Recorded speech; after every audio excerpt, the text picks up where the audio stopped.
This is Growthaholics.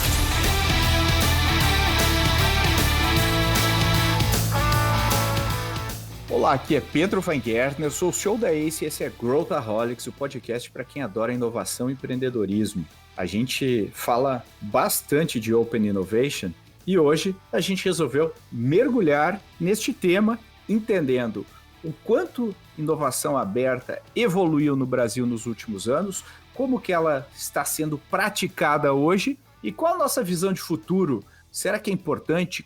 É estratégica? Continua fazendo sentido para a maior parte das empresas? E para falar sobre esse tema, eu trouxe o Arthur Faria, que é CEO da Oxygia, e a Milena Fonseca, que é CEO da Ace Cortex e sócia da Ace. Vem com a gente!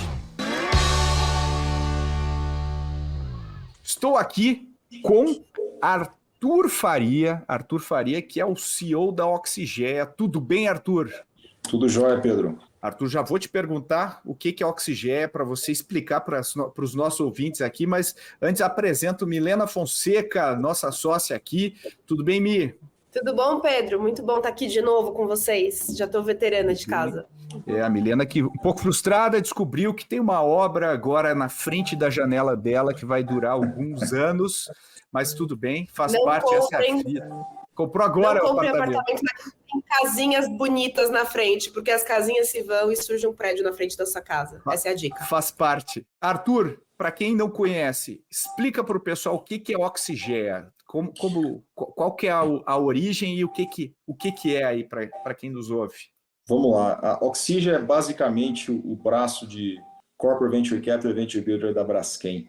Ela nasce aqui com o objetivo de ser ali a ponta da lança da estrutura de inovação da companhia.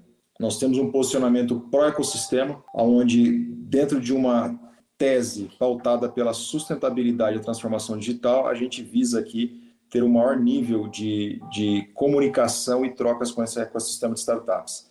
A Oxygia ela nasce de uma necessidade do parent company, aqui no caso a Braskem, de atingir compromissos públicos, né? Pautados ali basicamente pela neutralidade de carbono e também pela parte de economia circular. Então a gente faz um exercício, isso foi logo no começo da pandemia, Pedro, quando a gente não sabia para onde o mundo ia, né? A gente tinha muitas incertezas, a gente percebeu, poxa, quais são as outras tendências que têm a possibilidade de causar uma disrupção dentro da indústria química, petroquímica. E aí a gente faz um trabalho extenso naquela época e fica muito claro que temas ligados a fortalecimento de práticas ESG e a transformação digital da indústria estavam bem no meio dessas tendências que podiam causar essa disrupção.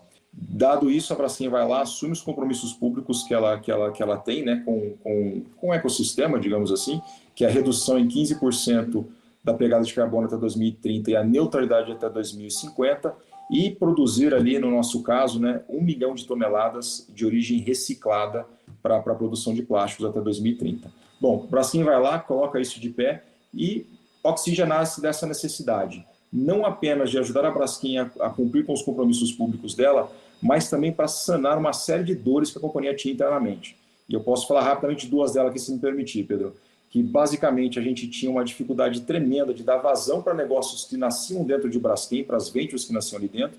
Isso qualquer grande empresa tem, você tem muitas regras de compliance, regulações de estatuto, dentre outras, que não permitem, né, não fazem com que esse ambiente seja um ambiente propício para que ventures, tenham a possibilidade ali de thrive dentro do ambiente. E, ao mesmo tempo, a gente tinha uma dificuldade muito grande de fazer investimentos via balanço da Braskem em startups, como você pode imaginar. A gente não tinha que passar por conselho, demorava uma eternidade, e nisso a gente perdia, inclusive, né, rodadas de investimentos que estavam acontecendo. Então, a gente une o útil ao agradável, faz muita pesquisa no ambiente, mas muita mesmo. A gente estudou aí 10, 12 anos dessa indústria no mundo, para ver quem fez bem feito, quem fez e não fez tão bem feito, para aprender com essas pessoas. E daí a gente lança a Oxygia, que é basicamente um veículo segregado de Braskem, com seu próprio CNPJ, com as suas próprias políticas, com as suas próprias diretrizes, para que a gente pudesse jogar o jogo da forma adequada. E aí a gente monta 3 mecanismos para troca com o ambiente de startups. O mecanismo de incubação, que continua, né, para business que nascem dentro de Braskem e vão para Oxygia, já tem 4 business, depois eu posso falar mais sobre eles. É venture building mesmo, venture né? Building, Aí é um negócio construído. Exatamente. Nós temos um mecanismo de aceleração com investimento, né, muito nas bases que dada a sua devida proporção, que um Y Combinator faz nos Estados Unidos, que a gente quer fazer aqui no Brasil, onde a gente dá um cheque inicial sem contrapartida em equity para as que forem selecionadas para o programa, e ao final nós temos a opção de investir nessas empresas via um sistema de mútuo conversível, um SAFE, né, com desconto na próxima rodada. Temos uma excelente companhia nos apoiando aí, que é a Scortex, vou fazer aqui já vou fazer aqui o chavé. E nós temos dizer que esses caras são bons, hein? Dizem que são bons, viu? São bons. Não conheço. E tem um terceiro... Conhece, Milena? Conhece, pessoal? E tem aí um terceiro mecanismo, que é o Corporate Venture Capital, propriamente dito, né? Que é para investimentos não apenas em Brasil, mas também, enfim, o nosso foco é América do Norte, Europa, Israel e Brasil. E para tudo isso tem uma tese de investimento que é transversal para esses 3 mecanismos, para incubação, para aceleração e para o Corporate Venture Capital, que é a sustentabilidade e a transformação digital. Quando a gente fala em sustentabilidade, a gente está falando ali de tudo que é relacionado à descarbonização industrial, tudo que é relacionado à economia circular, novos materiais, energia renovável, biomass to chemicals, CO2 to chemicals, e transformação digital é tudo que está em volta do conceito de Smart Factory, né? Todas as tecnologias que são utilizadas para eficiência industrial, IoT, Machine Learning, AI, Quantum Computing, e a gente também olha um pouquinho de futuro da mobilidade. Falei muito aqui, Pedro, mas acho que era bom até para... Não, mas é legal o pessoal saber. Exato, tem muita startup nos ouvindo, e é legal, porque você está dando, né, uma coisa que acho que eu saiba, ninguém oferece no mercado, que é um grant, né? Você está dando um negócio equity free para as startups, e é uma coisa super relevante, super legal. E o tema aqui tem tudo a ver com isso, né? A gente fala muito de estruturas organizacionais, né? Você montou aqui a Braskem, né, montou uma estrutura ambidestra bastante clara, né? Inclusive colocando uma pessoa no cargo de CEO dessa estrutura, super...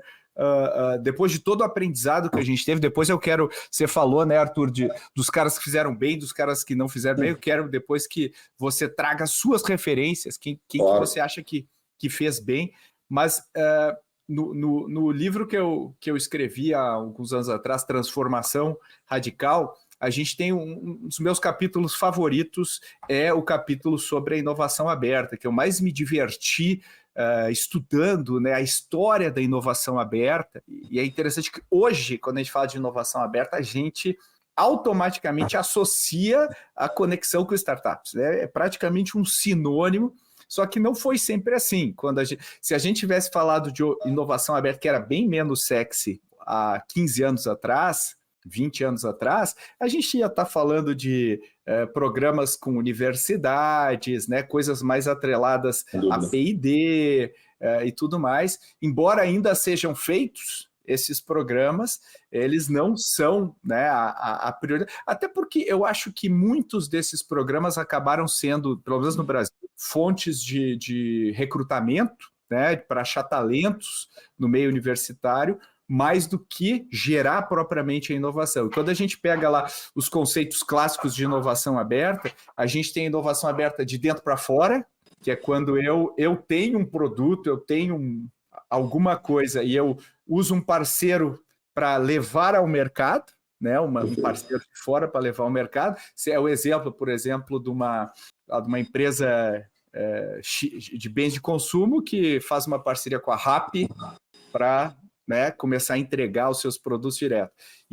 E aquela inovação que é de fora para dentro, que é quando eu trago uma inovação para dentro, que seria, por exemplo, uma tecnologia nova, alguma coisa assim que combina com os meus ativos, né? Por exemplo, minha base de clientes e tudo mais.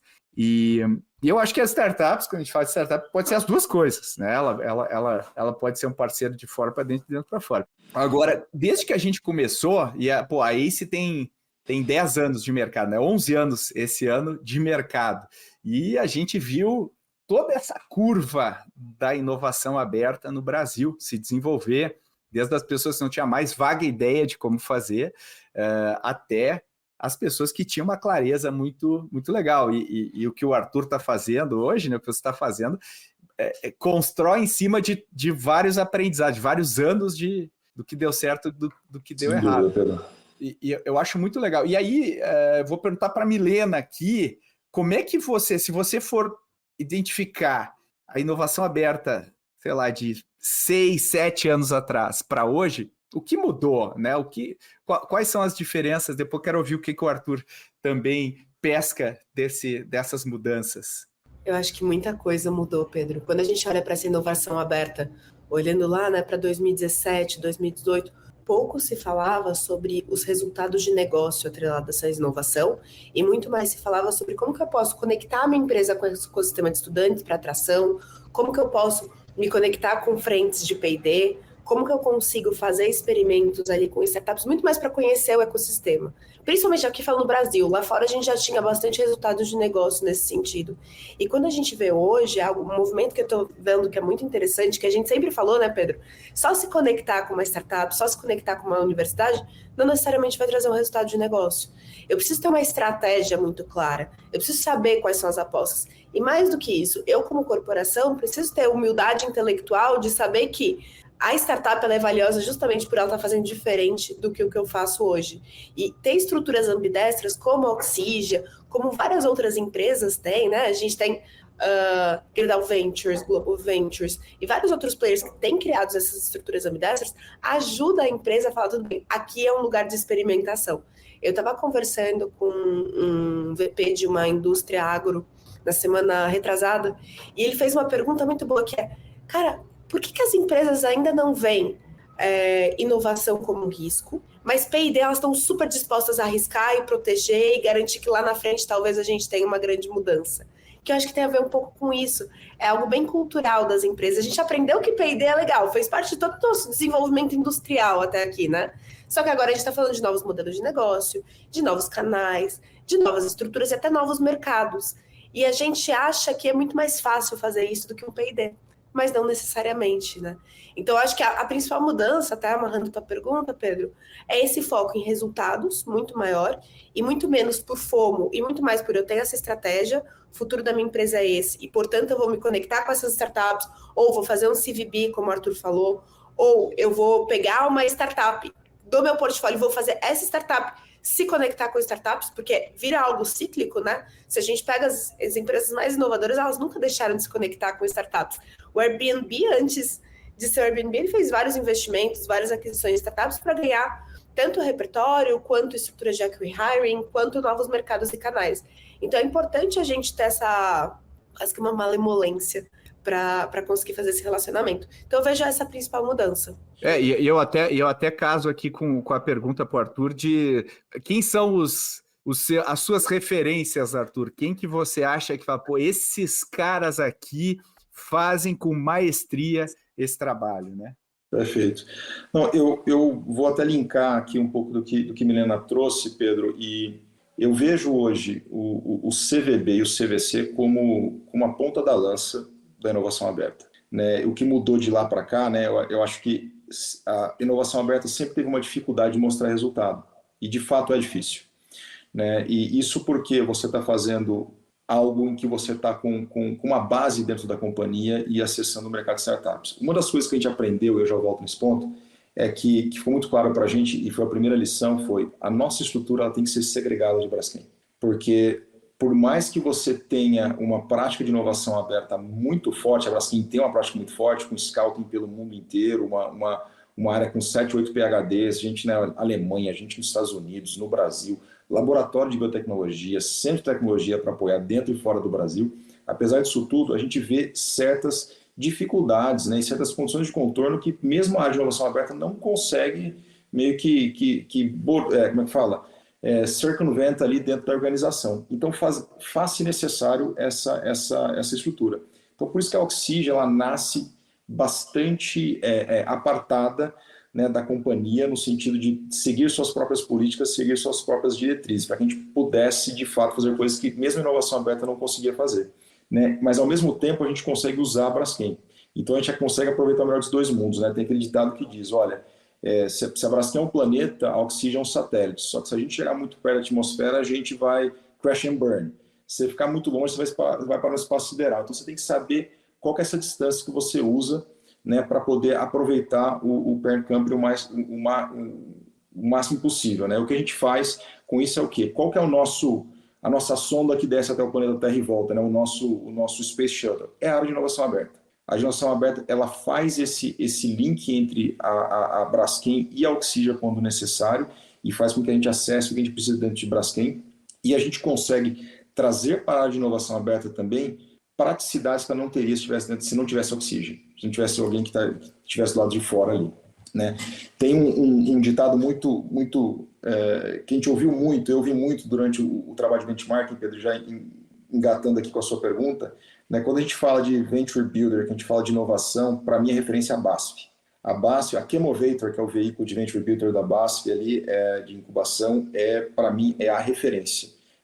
Poucas pessoas conseguiram no mundo, poucas empresas conseguiram fazer o que eles fizeram. Eu acho que eles são a referência. Eles têm 8 exits, já em 4, 5 anos de vida, digamos assim. E ao mesmo tempo você tem empresas grandes, você pega uma Siemens, que a gente fez muito benchmark com eles também, eles falam o seguinte: olha, se tiver um empreendedor nosso e quer montar um negócio aqui, a gente fala para ele, ó, toma o primeiro cheque e pede demissão. Nós não fazemos incubação. Então você vê esses dois extremos, né, que foram duas empresas que eu particularmente conversei bastante.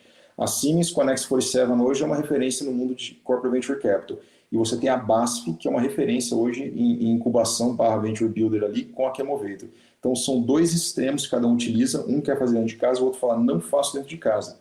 E, poxa, e como é que você faz isso? Porque nós fomos para uma opção onde a gente começa de cara um Venture Builder e um Corporate Venture Capital. A gente tentou pegar o melhor desses dois mundos para colocar a nossa estrutura de pé e inovação aberta é a nossa maior aliada dentro da companhia. A gente usa eles, inclusive, para essa nossa tecla SAP, porque a nossa tese de investimento é extremamente complexa, né? Então, a gente precisa de especialistas ali. A gente tem vários especialistas na Braskem e eles nos ajudam, inclusive, tanto no deal flow quanto na análise e diligência dessas companhias que a gente está olhando. Falei muito aqui, não sei se respondi tudo, Pedro. Não, eu acho que sim. Eu acho que tem vários caras que eu acredito que fazem isso. Claro, desde os ícones aí de Intel e tal, até esses caras no modelo chinês, né? Tipo a Xiaomi. Tem os caras que fazem de um jeito bem interessante configurações, mas eu pergunto aqui para vocês dois, onde que aperta o sapato? Quer dizer, o que é commodity, quando a gente vai falar de inovação aberta, e o que é o que faz a diferença, né? Explico. Até pouco tempo atrás, as empresas faziam, vou fazer um programa com startups. Cara, o que significa isso na prática, né? Se eu pegar 2 estagiários e ficarem olhando essas bases que tem por aí e trazer startup, fazer pitch para a diretoria, isso é um programa com startups? E que valor que isso traz, né?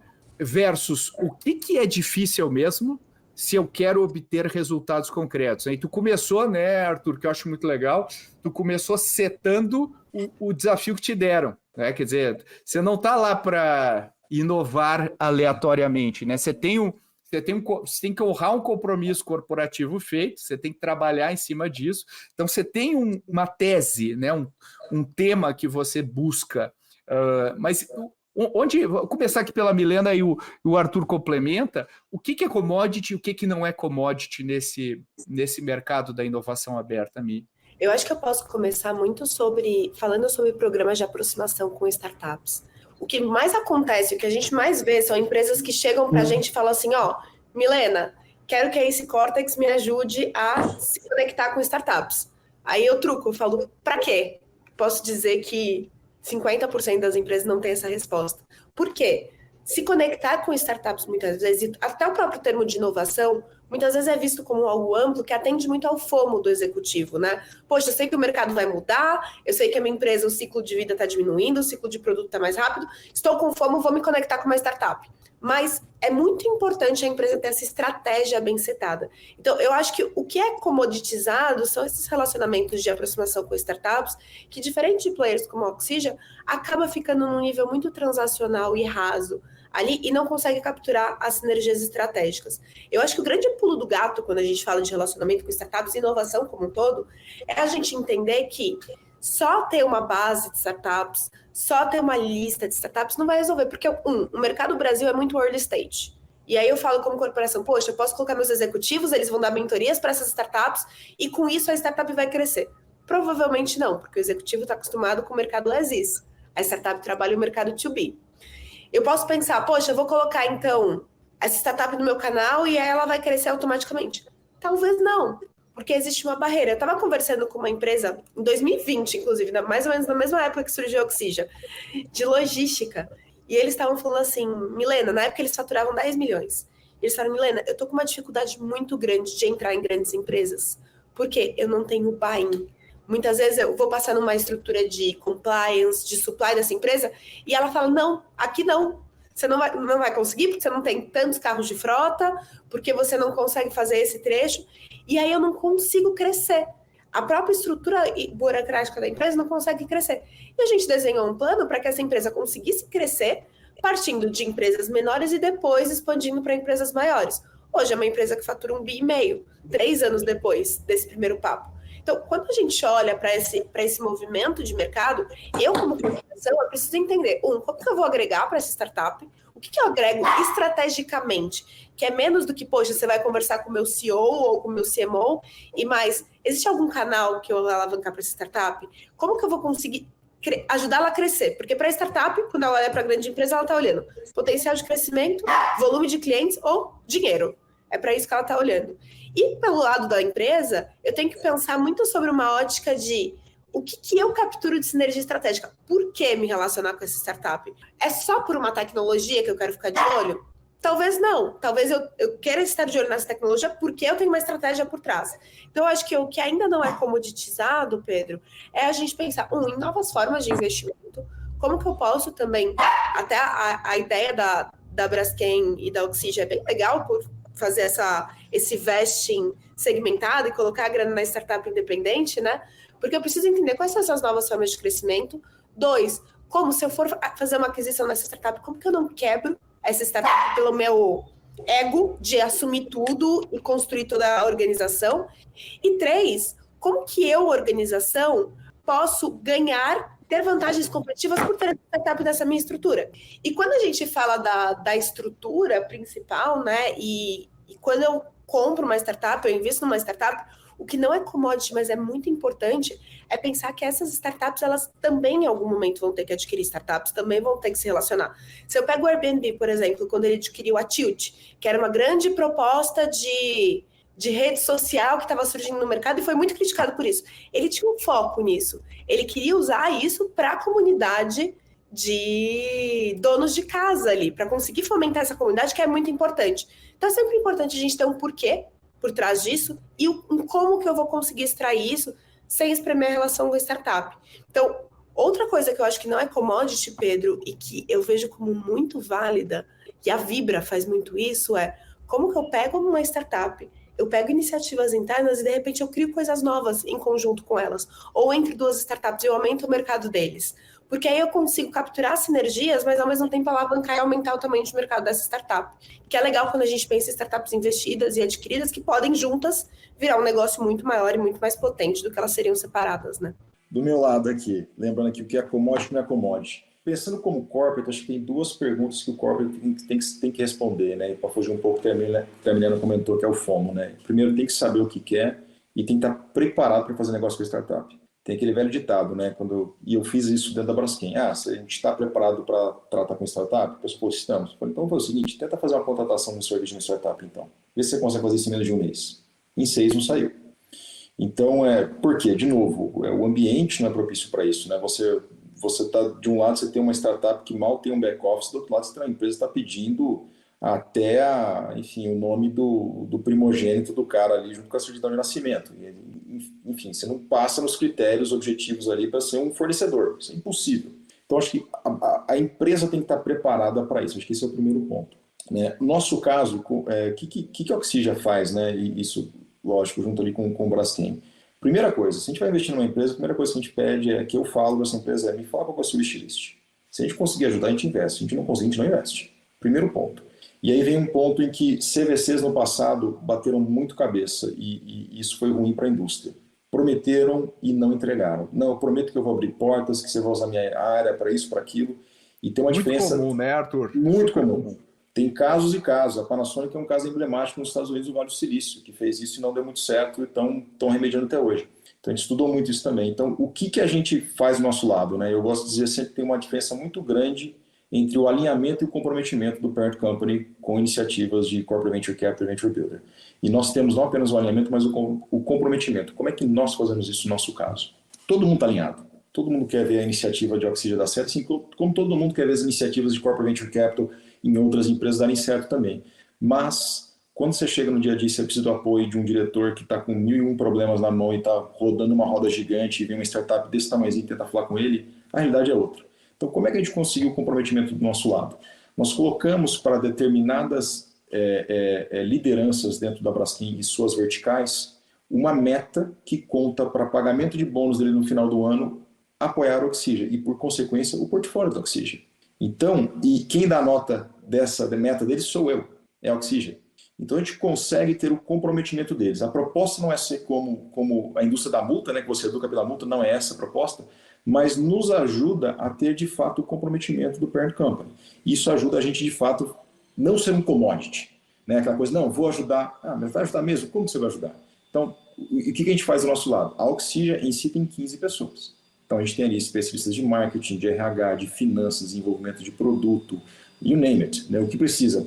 A gente tem uma advogada que só faz propriedade intelectual. Então, a gente consegue dar todo esse apoio ali para as nossas incubadas, para as nossas aceleradas, para o nosso portfólio company como um todo. E o que a gente não consegue pegar dali, a gente bate na porta da Braskem. E com este mecanismo, onde a gente consegue ter o comprometimento, a gente consegue, de fato, entregar algo que deve ser entregue pelos CVCs. Então, se você olhar de uma forma lógica, assim, pensar, pegar uma empresa que esteja fazendo, enfim, dentro do segmento de sustentabilidade, eu não consigo ver como a Oxygen e Braskem não são melhores investidores do que um fundo, um Institutional Venture Capital. Por quê? Porque a gente consegue alavancar especialistas em life cycle analysis, você precisa testar um produto, você precisa de um engenheiro de polimerização, o que quer que seja. A gente tem um pool muito grande, mas a gente tem que saber utilizar esse pool, né? Então, a gente colocou os mecanismos ali para que a gente pudesse utilizar esse pool da forma adequada e não ser um commodity, que eu acho que a pergunta é extremamente relevante, tá, Pedro?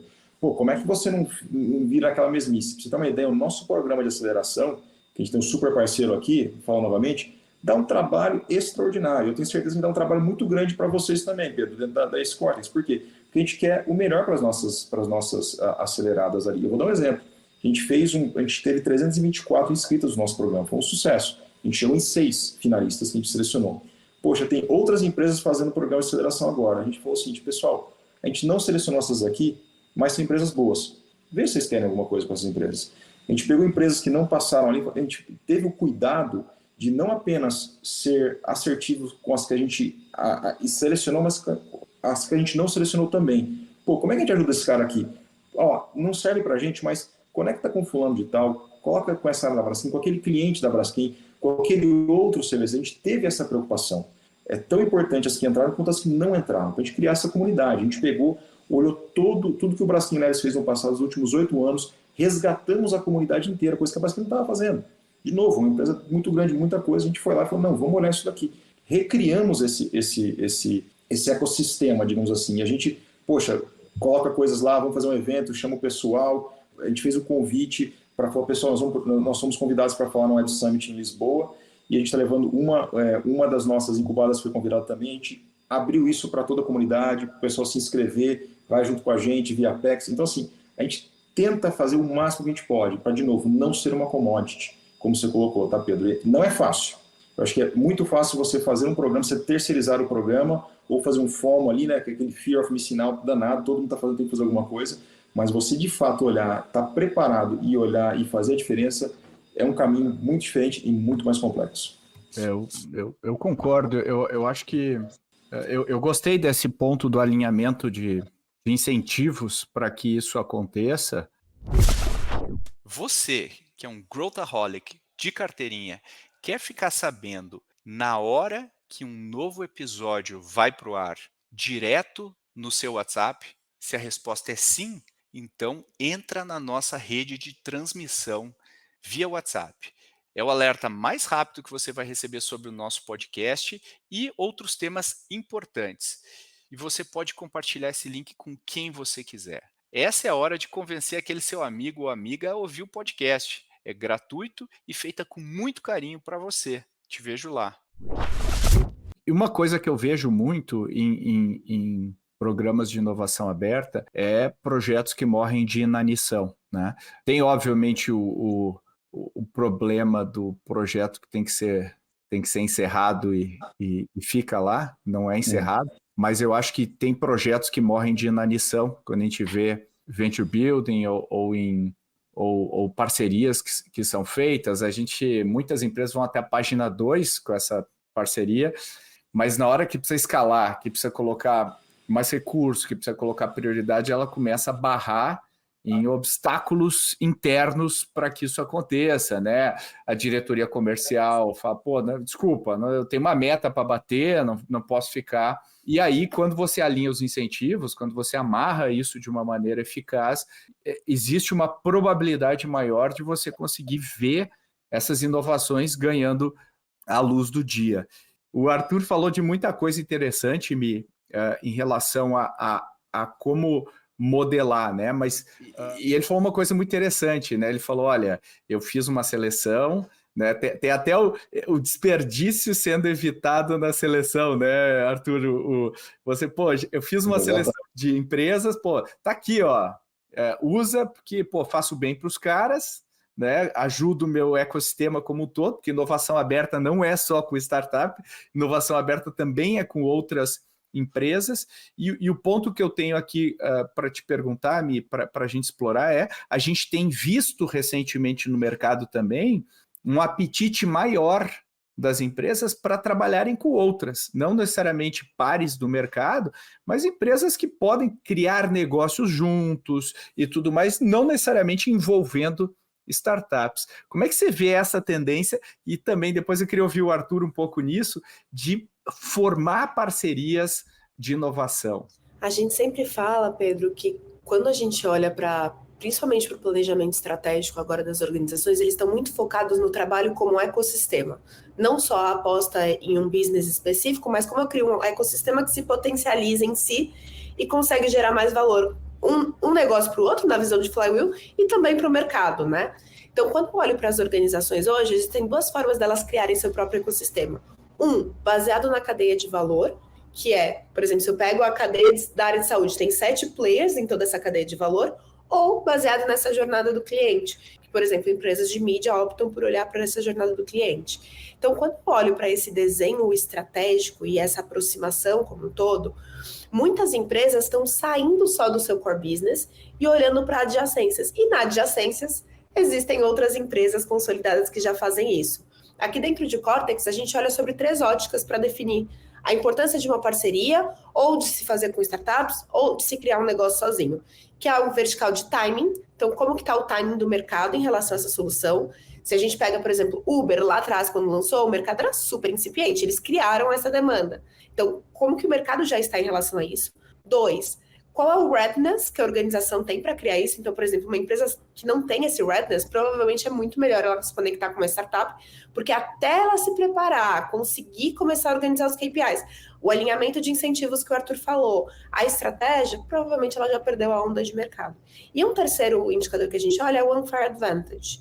E muitas vezes o que a gente olha, as empresas têm um timing muito bom, elas têm um readiness, mas não tem um unfair advantage em um novo mercado, em um novo segmento. Mas, ao mesmo tempo, existe uma outra corporação que vê o timing, tá bom? Elas não têm um readiness, mas elas têm um unfair advantage. Então, é o caso, por exemplo, da Gerdau e da Randon criando novos negócios em conjunto, negócios que foram lançados para o mercado, inclusive, né? Então, o que a gente tem olhado muito são para essas empresas vendo como que elas vão colaborar, né, dentro desse ecossistema e gerar valor.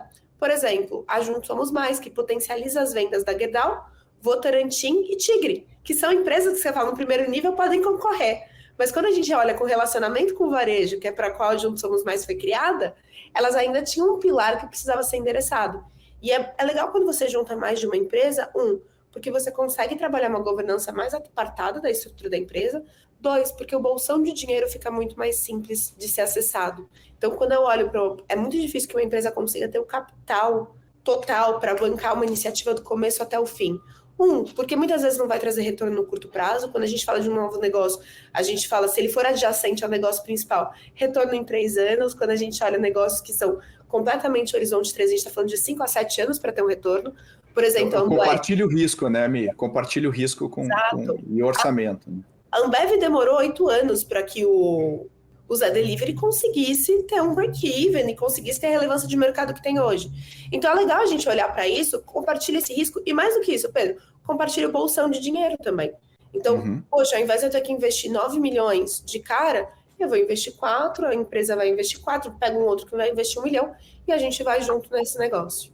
E mantém uma estrutura apertada. Acho que isso também é importante.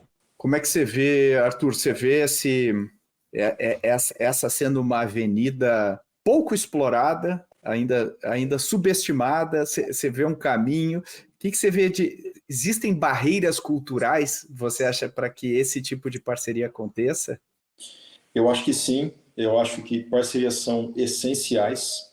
Eu, antes de estar à frente da Oxygea, eu passei 9 anos ali, né, à frente das áreas de, enfim, M&A, novos negócios e estratégia da Braskem. Eu sempre busquei muito que a empresa como um todo fizesse mais e mais parcerias, porque a gente não tem todos os recursos, não tem todos os capabilities, precisa dividir risco e dividir cheque, né? Então, poxa, você vê hoje a Braskem fazendo parceria com Sojitz para fazer a produção de Green MEG, né, que é MEG, é o que faz a garrafa PET, por exemplo, faz o plástico PET, com um conglomerado japonês, temos parcerias de tecnologia com Haldor Topsoe da Dinamarca, temos parcerias no México, na Tailândia agora, que acabou de surgir. Enfim, parcerias são necessárias. E eu trago um ponto que é extremamente relevante aqui, que é na parte de sustentabilidade. Ninguém consegue fazer tudo sozinho, é impossível.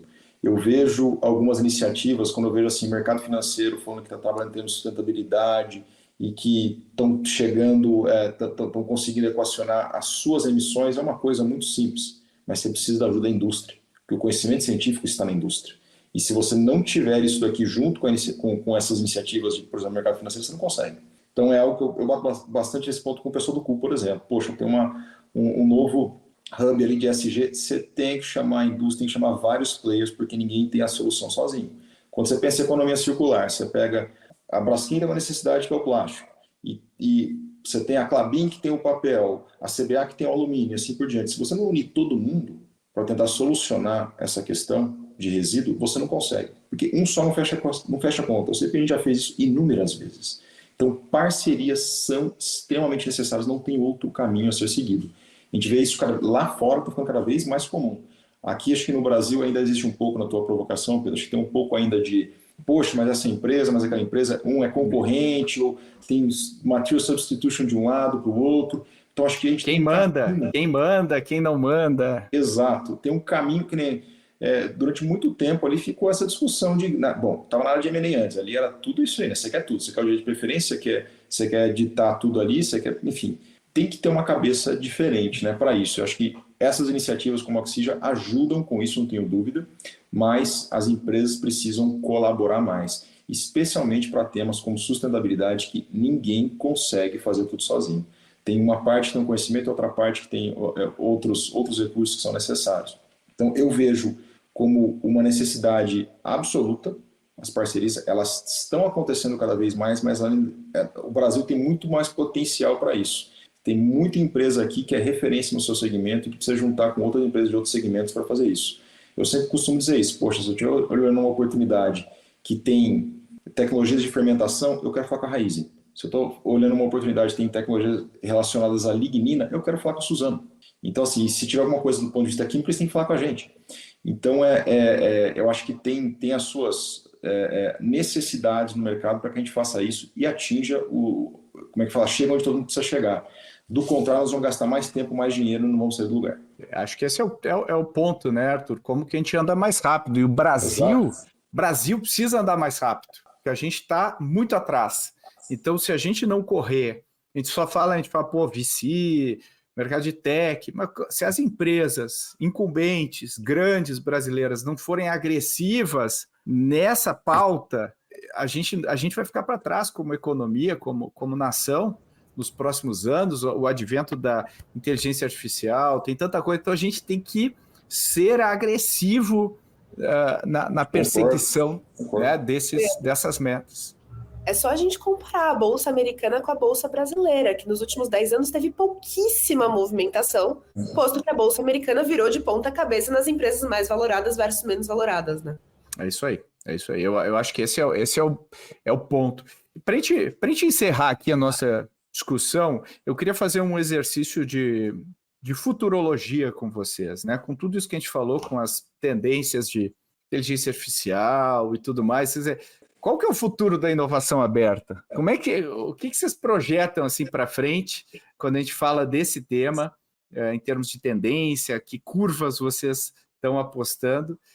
Porque eu acho que é legal para quem está nos ouvindo a gente olhar para frente também, né? Então, começar aí com você, Mi. O que você aponta? Ainda bem que pediu para você começar, viu, Milena? Eu tô sendo gentil com o Arthur aqui para bola curva, sacanagem aqui. Mas, Mi, o que você aposta? Tá bom, eu vou fora do meu natural hoje, Pedro. Eu vou olhar sob uma ótica muito mais otimista, tá? Porque se eu for pessimista, vai sair todo mundo chorando aqui desse podcast hoje. Eu vejo se a gente projetar 5, 10 anos, eu vejo as fronteiras entre os negócios muito menos delimitadas e muito mais orgânicas, como um todo. Acredito que o consumidor ele vai ter um poder de escolha melhor. Então, para que a gente consiga ter um poder de escolha melhor, as empresas vão precisar estar muito mais ágeis. Se a gente olha a história dos negócios, M&A foi algo que sempre fez parte das empresas, mas M&A de empresas muito mais consolidadas. Então, eu vejo esse aquecimento do CVC, principalmente agora que os valuations estão bem mais baratos, né? Acho que é uma oportunidade boa para o CVC. Eu vejo muito essa empresa tendo que fazer pequenas aquisições e pequenos investimentos para conseguir se manter competitiva. Então, eu vejo um aquecimento desse movimento ali de CVC, principalmente investimento em M&A. E eu acho que em relação à inovação aberta como um todo, as parcerias tendem a se fortalecer mais. Algo que a gente vai ter que tomar cuidado é para a gente não ter grandes conglomerados. E talvez a gente tenha que ter órgãos reguladores até dessas parcerias no futuro, né? Porque senão players entrantes vão ficar mais difíceis de se consolidarem no mercado. Mas eu vejo muito mais essa tendência, olhando para uma ótica geral. Então, um mercado mais colaborativo, com uma fronteira menos delimitada entre mercados e setores entre empresas, e um aquecimento aí de CVC, não só de empresas comprando empresas menores, mas de startups comprando empresas para ganhar competências técnicas. Bom, vou seguir a cartilha e não vou ser pessimista, tá, Pedro? Eu vejo que a gente está tendo uma onda de CVCs, né, que está entrando agora. Vou falar um pouquinho de Brasil primeiro. Eu acho que nem todos os programas terão longevidade, né? Acho que tem muita gente, quando você conversa, especialmente dos CVCs aqui, dessa indústria, que o pessoal fala, tá bom, o que é seu objetivo? É financeiro ou é estratégico? O pessoal faz estratégico. E eu tenho muita preocupação com isso, porque se você não tiver um retorno financeiro, não tem longevidade de programa nenhum. Você vai fazer o primeiro fundo e eles vão morrer. E a gente viu uma série de prestadores de serviços surgindo, uma série de CVCs surgindo agora, mas se a indústria não tomar cuidado, ela vai ter um voo de galinha. E aqui eu vou ser um pouco pessimista nesse ponto. Então, acho que faz muito necessário. No nosso caso, o estratégico está definido na tese. A gente está completamente alinhado com onde acha que o mundo vai. Então, ali já tem o que é estratégico. A gente está aqui para dar retorno financeiro. Já é difícil falar que vai dar retorno, buscando retorno financeiro. Se você não buscar retorno financeiro, é mais difícil ainda. Então, se você não fizer isso, inclusive, você não tem credibilidade dentro do programa. Então, eu tenho uma preocupação que muitos dos programas de CVC, de iniciativas de companhias de inovação aberta, que tangenciam ali Venture Builder e Corporate Venture Capital, que elas têm um voo de galinha se não tomar cuidado, tem que ser estruturado. A gente está se matando de estruturar aqui do nosso lado e é um negócio bem difícil de ver isso. Eu vejo muito o que a Milena falou do ponto de vista, assim, a gente vê muito acqui-hire em várias indústrias, né? E eu acho que porque as companhias tendem a fazer M&As maiores, né, que de fato vão mexer o ponteiro, só que eu acho que isso vai ser cada vez mais. O pessoal vai testar muitas águas, Venture Builder é difícil demais, inovação aberta está complicado, está dando resultado, difícil de mensurar. Começa a comprar a empresa. Vai no menorzinho aqui. Então eu vejo que acho que uma necessidade cada vez maior de M&As menores por parte de grandes companhias, então elas vão ter que estar se estruturando para isso. Não é mais aqueles M&As que vão mexer ponteiro de fato. Né? Hoje, qualquer empresa fazer um M&A grande, ele olha, se ele estiver comprando um múltiplo mais alto que ele está tradando, matematicamente cai o valor da ação dele. Ele vai começar a falar, não, de fato, a gente vai ter que começar a M&As menores, onde eu vou poder pagar prêmios substanciais aqui, porque isso não vai mexer no meu share price ali, digamos assim, e isso vai trazer inovação para a minha companhia. Então, eu vejo um pouco disso acontecendo.